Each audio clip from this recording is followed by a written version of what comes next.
started in sales and eventually moved over to the CSM position about 5 years ago. So currently I'm working with customers in North America, helping them get set up with LT, the onboarding process, retention, things like that. Today we're going to be going over 5 tips that I'm going to share with you on how to increase student engagement in LT. So we're going to kind of go through the workflows on how to set them up, some of the student experience, things like that. The presentation will last around 30 minutes, give or take a few minutes there, and then we'll end with a 15-minute Q&A session at the end. If you have any questions throughout the webinar, feel free to go ahead and put them in the Q&A at the bottom of your Zoom screen there. We have some panelists that will help answer the questions during the presentation, and then any that have not yet been answered, I'll go ahead and answer live if we have time for them. We are also going to be recording this, so I will send this off to you guys as well after either later today or next week. So you can kind of refer back to it. So the 5 tips I'm going to go over to increase student engagement in LT. The first one's going to be how to provide active learning activities. So I'm going to show you how to use the example data we have for the data panels and the analysis tools, and then kind of go through some of the question types that we have for your students. I'm going to go through how to provide timely and useful feedback for students. So we'll go through the Cura grading process, how you can give point values and give the students feedback for the questions that they've answered. We're also going to kind of go through how to increase instructor presence. So I'm going to show you how you can actually import some video clips if you are kind of doing a flipped classroom type course. So we'll kind of go through how to do some authoring there. We'll also go through how to provide self-assessment opportunities, so the different question assessment types that we have for the different interactive questions. And then finally, just a quick tutorial on how to make learning social and promote appropriate social media engagement. So within LT, you are able to actually have the students log in together as a group, even though they're going to be virtual and being on their own computer at home. So to get started here, for that first tip, how to provide active learning activities, I'm actually logged in here as a student. So that's the screen that you should be seeing here. And I'm going to go ahead and open up this lesson as if I were a student. I'm just going to preview mode here. And right now, I'm just going to kind of show you the different question types that we have and how it can be interactive for your students. So let me go on to this next page here. We have multiple different interactive features and interactive questions. So one of our question types is going to be labeling. We always give the students the option if you want to check their answers, so they can kind of do a self-assessment type question. We also have multiple choice. You can allow your students to have multiple attempts, for example. So you'll see I can answer as many times as I need. Another question type is going to be categories. So you'll notice we have a bunch of different types of questions for your students to be interacting with throughout the lesson. One of the most important features I think that's nice for your students, we're going to go ahead and show them multiple different media types. So the students can interact with videos, they'll have different images, the questions that we went over before. But I think the most valuable, important tool that we have is going to be the example data and data analysis here. So originally, we would allow your students to be able to use this equipment at home and be able to record data themselves and then do the analysis themselves. Since a lot of our classes now are virtual, we do provide your students with this example data as if they were recording themselves. They can actually read through the procedure, what they would be doing if they were using the equipment. But if you provide them with the example data, they can go onto the analysis page and use the analysis tools that we have. So you'll see here we have a region selector. The data that we've selected shows up in these value panels down here. We have a point selector as well. The students can zoom in and zoom out on the data. So there's different ways they can view it. They can also scale the data in different ways as well. A really nice analysis feature that we have is this auto scale. So if a student accidentally makes the data go out of range here, they can always auto scale it back. The students can then take the data that they're pulling from the table or I'm sorry, from the data panel and put it into the table. And I'm also able to type the data values into the tables as well. For example, I'll go ahead and type in my ASUNA there, and then fill out the tables and the graphs.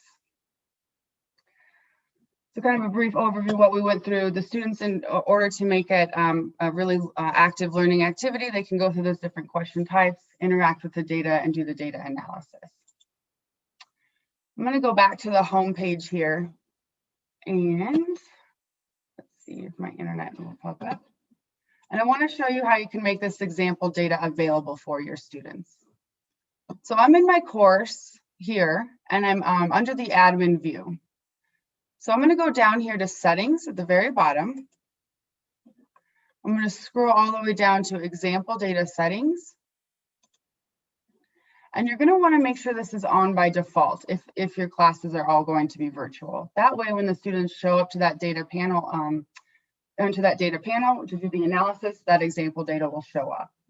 If in the future you're ever using the Power Lab and equipment with LT, you can make it either on with an access code, or you can turn the example data completely off.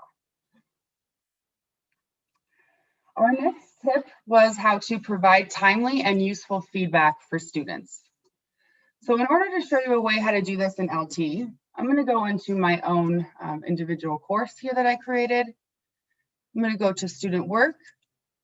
Any of the lessons that I have published or made available for my students are going to show up under student work here. So I can then navigate to the lesson I want to provide feedback for. So I'm going to click on this example lesson, atomic structure, and I'm going to go down to grading. In the beginning, this would originally show up here as grade lesson. I've revised this in the past, but so this is, I'm just going to go ahead and hit grade revision here. And this is going to take me to a grading table where you guys can actually grade the students and provide feedback for them. So a list of students that have completed the lab will be over here on the left, and I will also show you an example of multiple students. And each one of these question or boxes here is a question the student was asked. So for example, if I click on this box here, it takes me to the question. I can see the student's answer. We'll always have the student help model answer. I can then give the students any point values and feedback that I want them to see. I'll navigate back out to the grading table here. This top row is going to be the maximum point value for the question below it. By default, we do not provide point values, but you can assign point values to each one of the questions if you'd like. These yellow questions here are actually automatically graded questions. So you'll notice if I click on, for example, this question here, it'll take me to that question. This is labeling here. I provided or gave this question 4 points. So LT will actually automatically grade that question for your students. There are a couple grading options you can do as well. You can hide the student names. You'll notice Andrea over here turns into student 1. So it's a good way to be able to grade without doing a bias or with being anonymous there. You can hide auto-graded questions. So you'll notice those yellow questions go away. Now that you, as the grader, can focus on the manually graded questions that you have to do. The auto-graded questions are going to be multiple choice, drag and drop, labeling, and categories. You can also show questions that have not been set up for grading. So if you did not set a point value to the question, you can still set up go ahead and view the question. If there's no point value assigned, you can still give them feedback. What this looks like with multiple students, and I just want to quickly show you so we can see how to grade multiple students. When you first open up a lesson, any manually graded questions that have not had a point value assigned yet will have these little dots in them. So you can go ahead and just start on that first student in the top right left corner. I'm on Layla's questions, for example. I can do a question 1 all the way until I'm finished that way. Or I can stick on question 3 and grade question 3 for every student. So our main tip on how to provide timely and useful feedback for students, this cure grading allows you to go in and start grading the students as soon as they've completed. But what this looks like for the student, as soon as you go in and grade them, they can go to their home page here Any lesson that they've committed will have this little check mark. They will be able to open up that lesson. It'll tell them if it's still being graded or if you have completed the grading. But they can then navigate through that lesson. They'll see the point values that they were given. And if you have provided feedback, they'll be able to click on these little comment boxes here and see the feedback that you've given them from you or from the grader. Okay. The next tip was how to increase instructor presence. So a really common practice lately is going to be the flipped classrooms. So I wanted to show you one way you can actually insert videos into our lessons, maybe of you as the instructor or a TA or something along those lines. So when I'm in admin view, I'm going to want to go first into editing mode. So the way I do that, I click on my course. I'm going to go into lessons and I'm going to want to open up the lesson that I'm going to edit. So maybe it's my airflow lab. I'll hit open. And as soon as I open that up, it's going to take me into preview mode. When I'm in preview mode, I can basically go through the lesson as if I were a student. So you'll see the questions are showing up here. But when I'm ready to edit, I'm going to want to click on this editing button in the bottom corner. This little editing quill here. And that's going to take me into editing mode. The way our lessons are set up are with different panels on each page. So for example, this is a text panel. We have question panels. If I go back, for example, there are also image panels. We can drag and drop these panels across the page if we want to. Wherever that blue line is where that panel will end up. If I go to the bottom here under panels, you'll notice a bunch of different question panels as well as basic panels that we provide. So here's some of our basic ones. We have a bunch of different question panels, multimedia, and then sampling. I'm going to go back to multimedia and click on this video panel here. So if I wanted to add a video of me as an instructor, maybe it's my lecture or one of our TAs, I would just pick and drag and drop that onto the page. When I'm ready to add the video, I will double click on that panel. I'm going to hit add video. I can then navigate to where my video is on my desktop here. So I'll go ahead and I have a video saved to my desktop. And you'll notice now that video shows up here. If I click done and preview, I can go ahead and play that video and this is what the students will see. So this could be, for example, an image, or I'm sorry, a video of you doing the lecture. If you want to add an image on top of your video, you can double click there. We'll hit add poster. Want to go ahead and find the image you're going to add. And now you'll notice when we go to preview mode, that video, that image shows up on top of the video there. So again, going back to our tip on how to increase instructor presence, a really nice way for you to do that is to be able to put these videos into LT of you lecturing, any TAs, something that you want to kind of show the students personally. My next tip is going to be how to provide self-assessment opportunities. So there are multiple types of questions and question assessment we have in LT. So I'm just going to move forward onto one of our question panels here. If I go into preview mode, by default, we set our questions to be instant feedback with no point values assigned. It also allows your students to try as many times as they want. So for example, I answer this question that is if I were a student, and I'm allowing that student to check their answer. They can try as many times as they want until they get it correct. So this is one way they can kind of assess themselves. I'm going to go exit preview and back into editing mode and show you the other types of assessment. The one type is going to be here.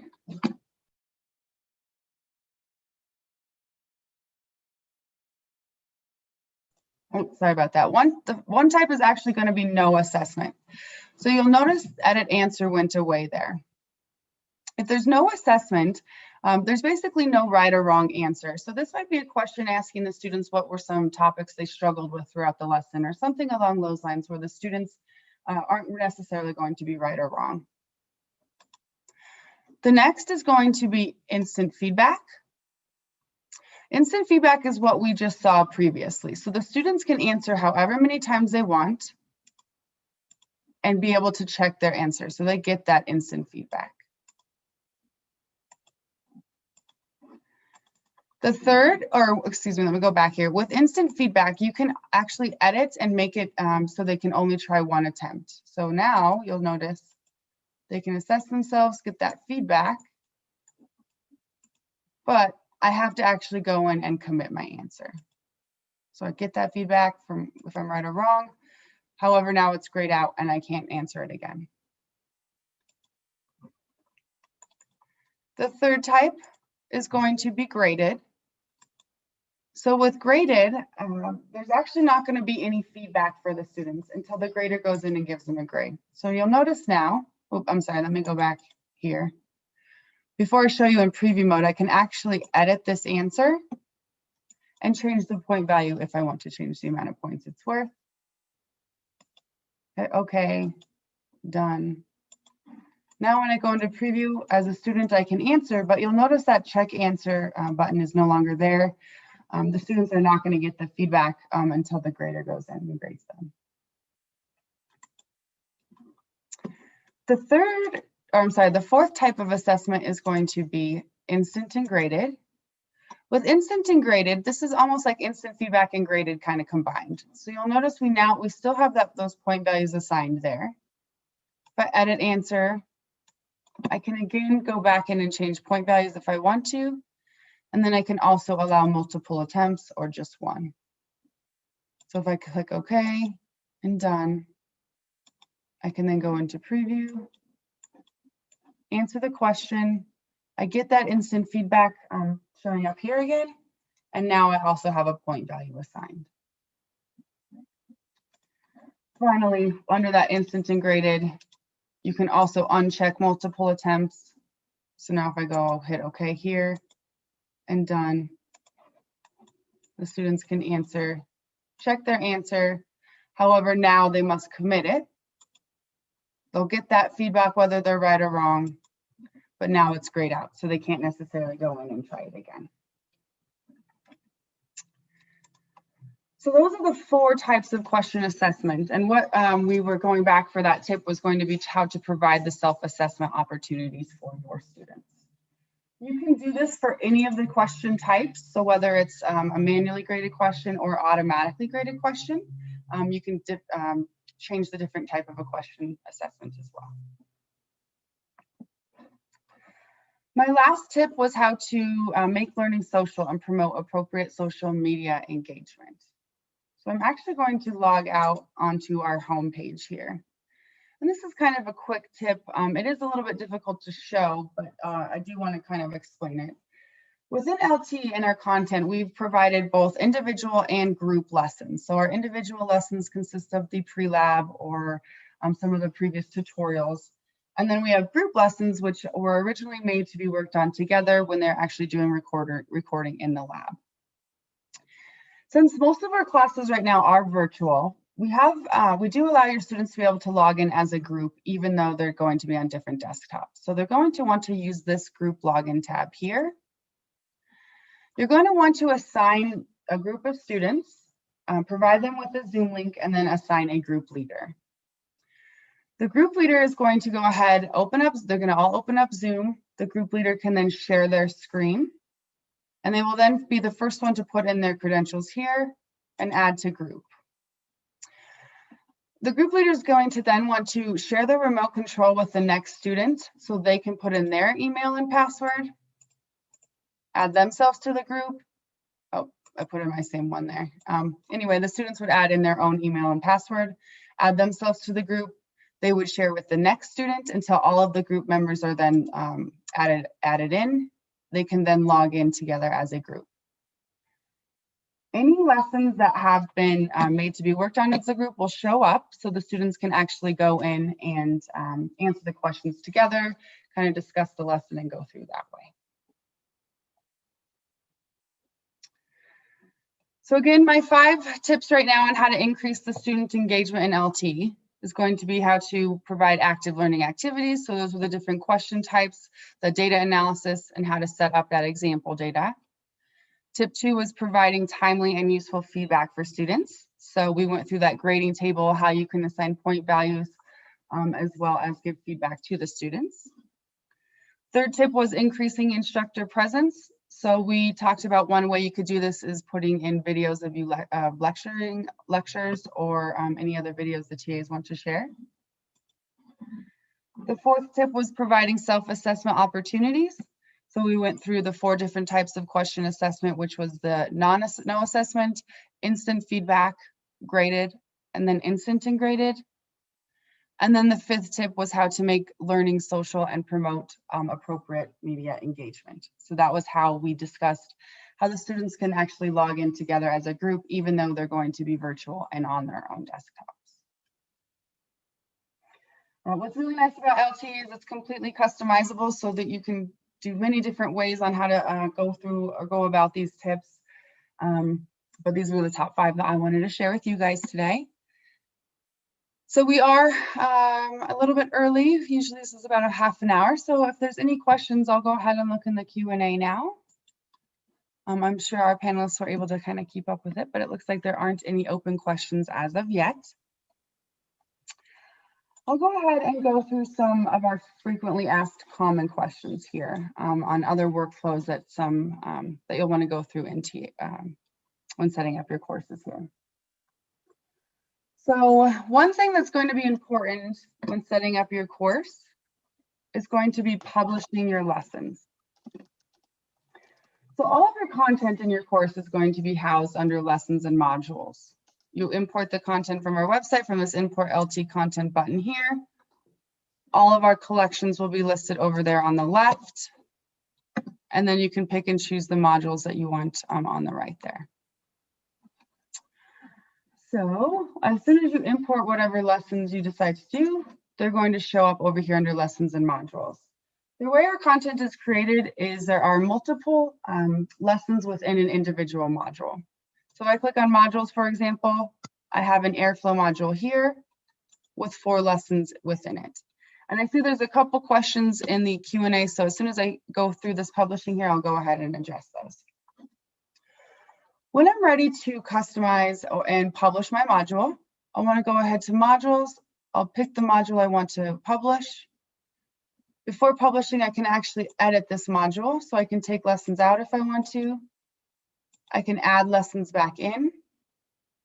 I can also make it so the students have to complete the lessons in order. As soon as I'm finished, I can go ahead and hit finish editing, publish. I can either make this module available right away, which will make both of the pre-lab and the lab lessons available, or I can go in and actually do and set the availability. This first one, I'll just go ahead and hit make available now. So let's do this. I'm going to go ahead and hit publish here. I'm going to go now down into the student view button on the bottom right corner. You'll notice I just went in and published this airflow module. This is now available for my students. When I click on that module, I now have the pre-lab prep lesson available. And then following that is going to be the airflow lab. You'll notice this little lock here tells me that the student has to start and finish that pre-lab prep before they can actually open up and start the lab. I want to show that one more time just to show how you can actually do these setting the availability. So I'm going to go back into modules now. You'll now see under my airflow module, I have this book to the right of it. That's telling me that this has been published for the students. So maybe next week's going to be my ANS here. I'm going to go ahead and edit this. Maybe I don't want these 2 lessons in there. I'll hit finish editing. I can then publish. Rather than making this available right away, I'm actually going to go in and set the availability. So when I set availability, it's going to redirect me to this availability page. It tells me I'm on my ANS published module card. And it tells me with this little warning here that these lessons have not yet had availability set. Keep in mind that you have to set availability for every lesson, not necessarily an entire module if you're setting a day and a time. So if I click on pre-lab here, I'm now on the A&S pre-lab prep card. I can click availability. I can then go in and set the availability, so you can choose the day and time you want it to be made available. You can also add a commit time to the lesson. So if I wanted, a commit time is basically like a due date. Maybe I make the lesson available Monday at 8 a.m. and it has to be completed Friday at 5 p.m. I can actually go in and put a day and a time that it will be automatically committed for your students. You'll notice now on this pre-lab prep card that warning date is now no longer there. It tells me that it has been made available. However, on the module card, I still have this warning sign here telling me that one of the lessons has not yet had availability set. So I can then go into that lab lesson here, go into availability, set availability, and maybe I don't want the actual lab to show up until this Friday. That sign's now no longer there. It tells me that it's going to be available in 2 days. And now our module has been made available to all of our students. So again, for the third time, I'm going to go into student view. That A&S module is showing up on my student homepage. You'll notice here that that first lesson, the pre-lab, shows up because I made it available right away. And it also has the due date. It tells the students when it's going to be automatically committed. The lab is not showing up here, the lab lesson, because that's not going to be made available until Friday at the time and date that I set. So if you have any questions on publishing or anything like that, please feel free to put them in the Q&A as well. Another common question that we have is how to invite the students into LT. So when I'm under my course here, inviting the students is going to be under the Student Accounts tab. There's 2 ways that you can actually invite students. You can import an entire list of students where you can just put their emails, first and last names, and I'll go ahead and show you an example of this CSV file that you can import. 1 second here. And this is actually a CSV file that we can send to you guys as well. You can use it to import the students. So you'll want to put in the students' emails in this first column, first and last name. You don't necessarily need their student ID or their section. If you don't include those, go ahead and just leave these columns there, as this is the format LT will recognize. As soon as you have the CSV file filled out, you can then go into Student Accounts, import, go ahead and browse, find that CSV file, and you can import all of the students at once.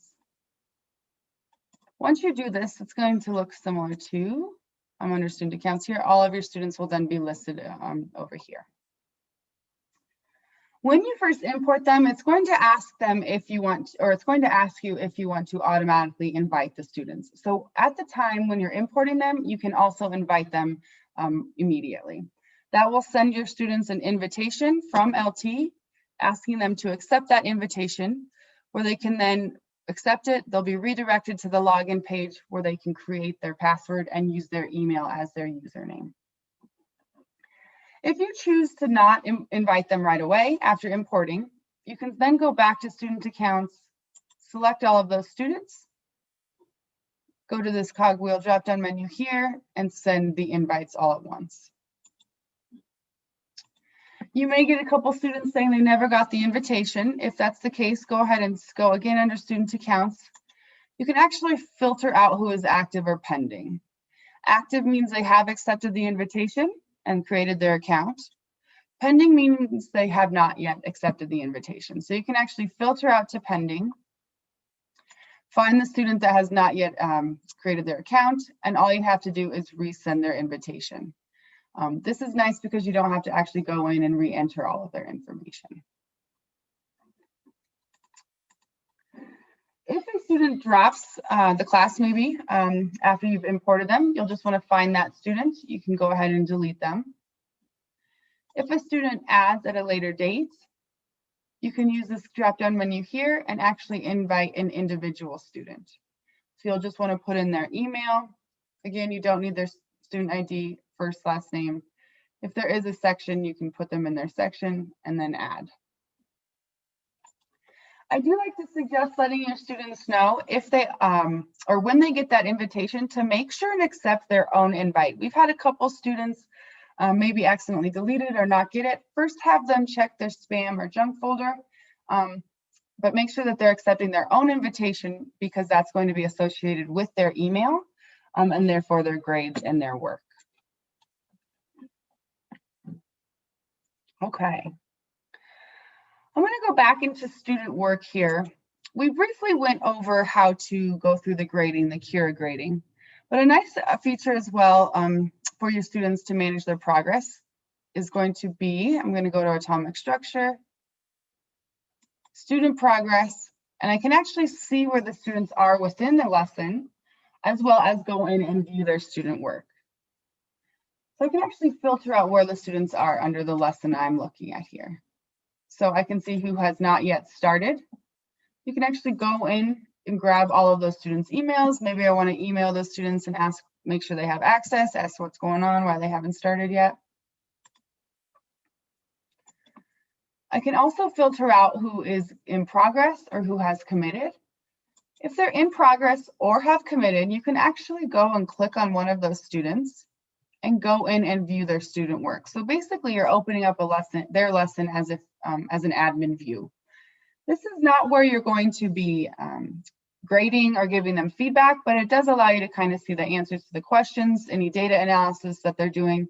If they had been recording in lab, it also allows you to see the data that they've recorded. So it kind of gives you a little sneak peek.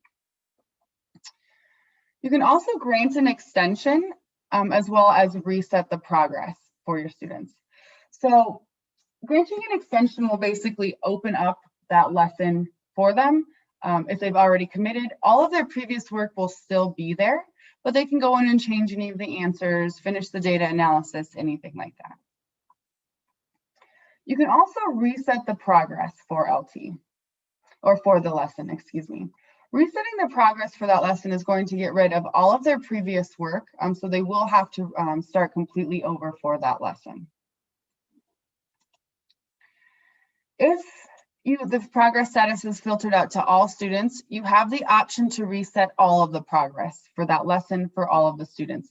I know that is kind of a dangerous button. Don't worry if you accidentally click that, you will have a pop-up that asks, are you sure you want to do this? This is commonly used at the end of the semester, for example, if you want your students to be able to do these lessons again and kind of practice them for studying purposes. Okay, I have a question here from Dawn. It says, can you please confirm what email address the invitations to students will come from, so we can tell them what to watch out for? So this is going to be coming from LT. So when in their subject box, it's going to be an invitation from LT. We have a couple documents you can actually send to your students where it'll give them kind of a warning or an idea of what to expect when they get that invitation. I hope that was helpful, Dawn. Okay. We also have a question on how to integrate LT into an LMS or a Canvas. So that is kind of a lengthy process. The way, yeah, I guess how to answer this quickly. If you do integrate LT, oh, thank you, Marcus. I just saw that. The email comes from noreply@curacloud.com. That's what the email is going to be for your students when they get the invitation. Back to the LMS. You're going to want to work with your main LMS IT to kind of get it set up and integrated. But when it is set up, you'll be able to create courses and kind of invite the students from your LMS. It'll integrate with LT. The grades will also be automatically synced. There are also a couple ways you can put in your lessons into your LMS so your students can access them directly. The way you'd want to do this is under student work here. You would go to the lesson you want to integrate into your LMS. And you can actually go into this drop-down menu here and get link. This link is what you can actually put in Canvas and tell your students for whatever day it's going to be. They can actually click on this link. It will redirect them to that exact lesson where they can open that up and begin that lesson. So this is kind of just skipping the whole logging in from loginlt.com, navigating to the lesson that would be doing that week, and then opening it up that way. Sorry if that was a little confusing. There are a couple of videos as well on our website that explains a little bit more on how to do the integration. Okay. Another common question that we have, oh, I'm going to go back here. We had another question to see if this also integrates with Blackboard. It's very similar to Canvas. Yes, you can integrate it with Blackboard as well. So I'm going to go back. Another common question that we have is the instance administration and the different roles in LT. So I'm going to go to instance administration and go over some of the administrator and other roles that we have. Under administrators, there are two main types of administrators that are in LT. The first is going to be an instance administrator. So each institution is going to have their own LT instance. Or basically their LT account. Any instructors that are going to be using LT will be using this same instance. An instance administrator is going to have complete control over that instance. So they'll be able to see every course. They're able to invite other instance administrators. They can also invite other course administrators. So basically they have pretty much every privilege within your LT instance. A course administrator is going to have only control over their individual course. So they'll be able to log in, create their own course, and manage it the way they want to, but they're not going to be able to see any of the other courses that instructors have created. There are also other roles within LT. So this is kind of messy, I apologize, but the three main roles you're going to have is an author, a grader, and a deputy course admin. These are going to be specific to an individual course. So an author, you can actually invite a staff member as an author, which will allow them to only be able to edit the lessons and modules. You can invite a member as a grader. So this staff member will only be able to help you grade the lessons as well as see their student progress. You can invite a staff member as a deputy course admin. So they will be able to then have permissions to do everything within your course to help manage. They won't be able to create their own course, but they can help you manage the rest of the settings. You can also create your own role here. So that's what these were down here. If you do create your own role, you can actually pick and choose the permissions you want that staff member to have. A common one that I have seen in the past is managing the student accounts and grading the lessons for ATA. So they can help you import the students, they can help you grade and give feedback, but they're not going to be able to change any of the content that you've created or edit any of the course settings.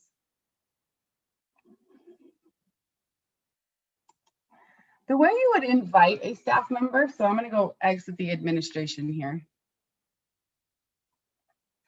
You would be underneath your course as soon as it loads up. So I'm going to go back to my course here. We'd go down to staff accounts, invite. You would then put in your email or the staff member's email, first and last name, and choose which role you want them to have. If you created a custom role, it will automatically show up down here for you to choose. You would then hit send and they would get that same invitation asking them to confirm. They'll create their account and be able to have access to that course. If they're invited as an author, they're only going to see this lessons and modules tabs here because they're only able to author within that course. A grader is only going to be able to see the student work. A deputy course admin will see all of these tabs here. And then whatever custom role you created is what they will see over here on the right or the left-hand side here. So that goes over kind of the different roles in LT, the course administrator as well as instance administrator. That's for the entire instance. and then the different roles you can have per individual course. Okay. One other thing I do want to show in real quickly. So I went through the CURE grading and how the students, or how you can go in and give them feedback and point values. The other type of grading that you can do is allow your students to actually generate a PDF at the end of their report. They can then upload this into your LMS if you'd like, or email it to you or hand it in. So let me go ahead and show you an example of what this PDF will look like here. Give me 1 second, sorry.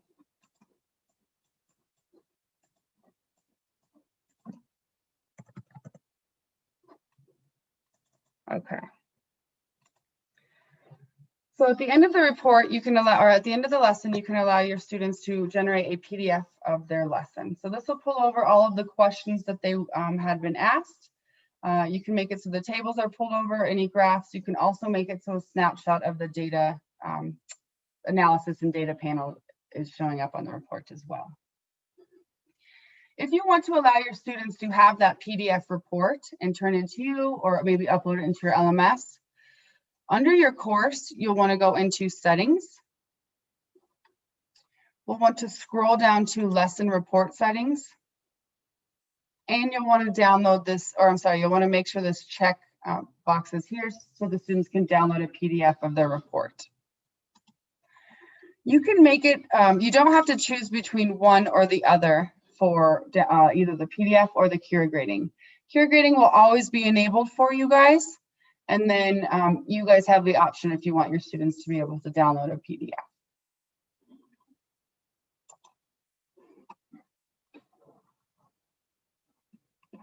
Okay.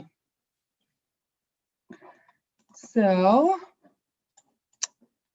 I'm going to, there is one question here. We have, which format does do the videos need to be in LT?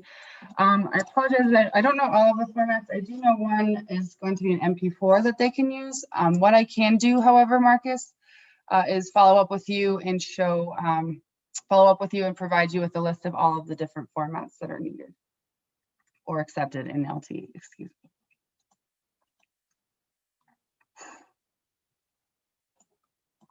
All right, guys, I hope this was helpful for everybody. I hope this was a great series for all of you guys and everything's going well for you. Yeah, please let us know if you have any questions. This is going to be recorded, so we will send this out to you guys as well. But yeah, it's great working with you guys. And